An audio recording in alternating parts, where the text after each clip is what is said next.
Today we are unboxing the It Cosmetics Wicked Collaboration Foundation Brush.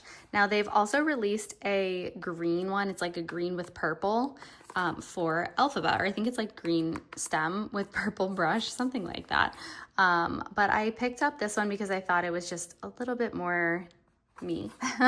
So it says, let your dreams soar. It has like a little peep through window, turn upside down to unleash the magic. You can see that it is movable in there. So we're gonna go ahead and pop it open and try it out. Alrighty. So I have previously picked up the REM Beauty Wicked Brush, and that one was slated to be a blush brush. I do think that they are different. They're at least different shapes, but you can probably get away with using them for both the same thing. But be sure to check out that video if you are interested in that one as well. The other one has more of a slant. This one is more of like an opening like this. It is uniform all the way around. It is really soft. I think the other one's a little bit softer, but it might just be the angle because this is really soft on the top as well.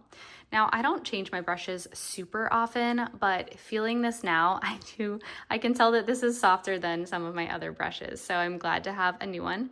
Now, the wand part of this is so cool. I love how it moves. I love how it shifts. It has a lot of good movement to it, and you can see that there are lovely stars in here. There's glitter. It's just really lovely. So I'm really excited to use it. It's kind of like a snow globe. And then you have this like purpley blue iridescent component right here. I kind of wish that this was pink and not purple up at the top, but beggars can't be choosers. And I understand like it creates some sort of contrast, but overall, I really love this portion. I kind of wish this was like, honestly, even like a rose gold, and then that this was like more of a cream.